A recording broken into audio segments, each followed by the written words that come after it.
important related topic to what we've been talking about is the idea of percentage error. And so the idea here is that we care less about how far we're off, the bigger our values are. So as before, when we were doing our calculations, that we were able to say, okay, here's the estimate, here's the actual value, and we say, oh, this is closer, this is far away. But really, we should be thinking about, in relative terms, how far off we are. So, you know, I guess think about this in terms of money. If you only have $10, you care a lot whether the bank makes like a $3 error. If you have $10,000, you care less about whether or not the bank makes a $3 error. So our definition for percentage error is going to be the actual error divided by the actual value. You take the absolute value of that to make sure that the error answer is always positive, and then we usually write as a percentage, so we multiply that by 100%. This error, so the error is going to be, the error is going to be the actual minus the estimate divided by the actual.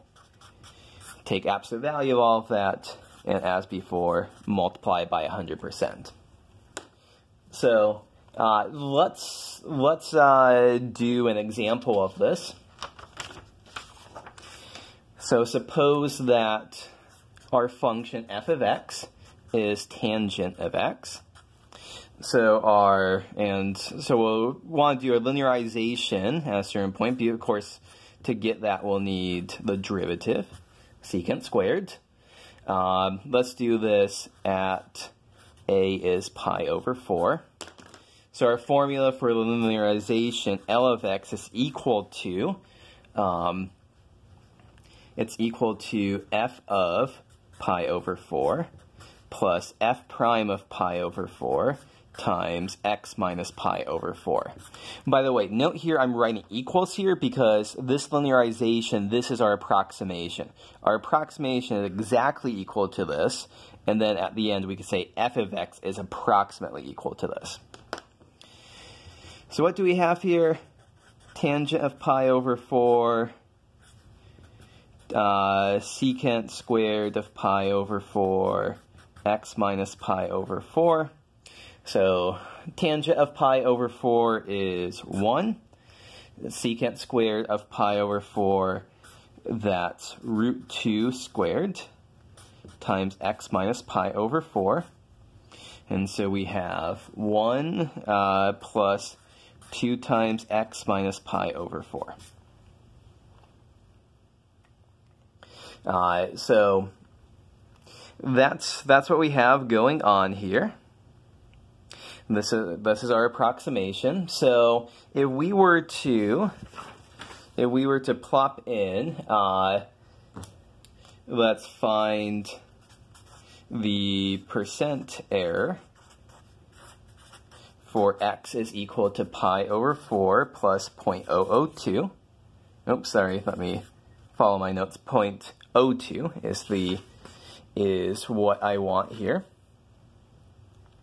So what's going on here? Now let's plop in that value. So L of pi over 4 plus 0.02 is 1 plus 2 times pi over 4 plus 0.02 minus pi over 2 is just 0.02. So our estimate looks like 1.04. So our estimate is 1.04. So the actual value is tangent of pi over 4 plus 0.02 is approximately 1.0408. So the percent error is the absolute value. It's approximately, because we're rounding this, 1.0408 let me just scribble that out. 1.0408 minus 1.04.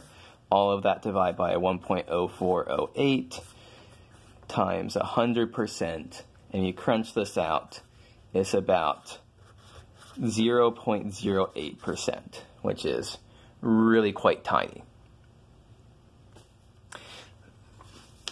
So at this point, I'd like you to do this third pre-class problem to approximate e to the minus 0.002 using our method. So you have to think about, this a little bit more of a challenge than maybe the previous ones, because you have to think about what the function is that you need to approximate and what's the point you can approximate at. That's a really good choice for that. And then after you approximate that, I want you to compute the percentage error.